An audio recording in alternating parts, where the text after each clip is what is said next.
Hello दोस्तों, नमस्कार। आज हम बात करेंगे पीसीओडी के बारे में। पीसीओडी जो होता है वो उसका जो फुल फॉर्म होता है वो पॉलीसिस्टिक ओवेरियन डिजीज होता है। इसका जो मुख्य लक्षण होता है वो मेंस जो है इरेगुलर हो जाता है। जैसे कि मेंस टाइम पर नहीं आएगा, 1 महीना के बदले वो आपको पहले ही हो जाएगा या बाद में होगा, 35 दिन 40 दिन पर होगा। इस तरह से मेंस इरेगुलर हो जाता है। और इसका जो मुख्य लक्षण होता है उसमें ये ओवरी में जो है गांठ बन जाता है, वो इसीलिए उसको हम सिस्ट कहते हैं। और गांठ बनने के कारण वहाँ से क्या होता है, ओवुलेशन नहीं होगा। और ओवुलेशन नहीं होगा और ओवा का फॉर्मेशन ही नहीं होता है। ओवा का फॉर्मेशन नहीं होगा तो आपको ओवुलेशन नहीं होगा, जिसके कारण क्या होता है, आपको ये लेडीज़ में इनफर्टिलिटी का कारण बन जाता है। उसको इनफर्टिलिटी हो जाएगा, यानी कि वो कभी कंसीव नहीं कर पाएगी। और इसमें जो है इसका जो मेन कारण है दोस्तों ये है आपको कि एंड्रोजन हार्मोन, जो मेल हार्मोन है, वो ज़्यादा बढ़ जाना।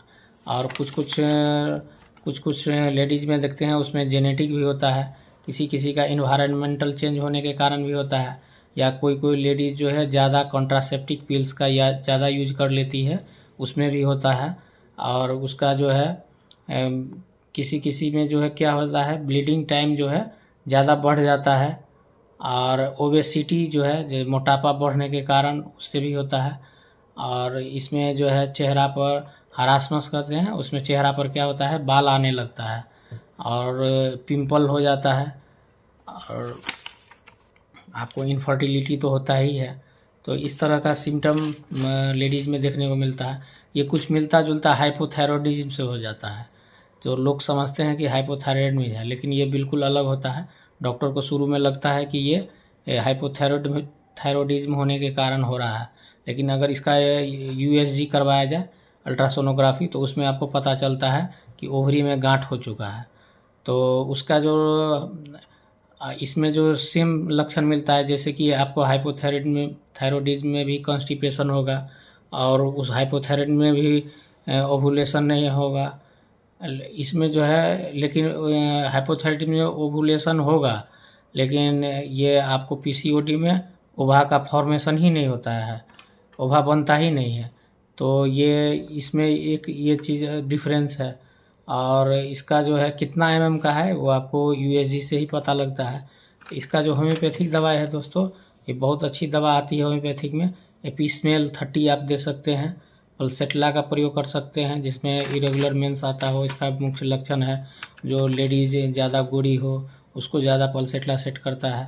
और जो है लेकेसिस है, उसमें जो है आपको ये टाइट क्लॉथ पहनना ज़्यादा पसंद करती है, साफ़ सफाई में ज़्यादा रहना पसंद करती है।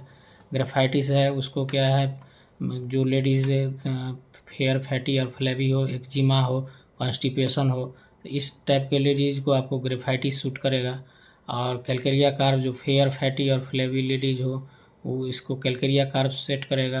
और नेट्रोम्यूर, जिसका रंग सांवला हो और मेंस इरेगुलर हो, हल्का हल्का स्केंटी हो, तो इसको जो है नेट्रोम्यूर सेट करेगा। और और बायोकेमिक में हम कैलकेरिया फ्लोर का प्रयोग कर सकते हैं। और एक दवा आती है टेस्टोस्टेरोन 30, उसका भी प्रयोग कर सकते हैं। तो इस तरह से आप होम्योपैथिक दवा का प्रयोग करके लाभ ले सकते हैं। लेकिन इसमें क्या है दोस्तों, और एक दवा आती है सीपिया, उसका जो है सेक्सुअल डिजायर कम होता है, उसको आप सीपिया भी दे सकते हैं। तो उस तरह से आपको ये मेडिसिन ज़्यादा सूट करता है। तो दोस्तों, अगर ये आपको ये सिम्टोमेटिक ट्रीटमेंट होता है, अगर आपको ये सिम्टोमेटिक कैसे करें इलाज वो समझ में नहीं आती है, तो हमारा व्हाट्सएप, स्क्रीन पर आपको व्हाट्सएप नंबर दिए हैं, उस पर आप हमें मैसेज करें और दवा मंगा कर खाएँ।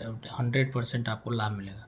दोस्तों, वीडियो अच्छी लगी हो तो अपने दोस्तों के साथ शेयर करें, लाइक करें और चैनल को सब्सक्राइब करें। अगर यूट्यूब पर देख रहे हैं, अगर फेसबुक पर देख रहे हैं तो फॉलो करें, लाइक करें और शेयर करें।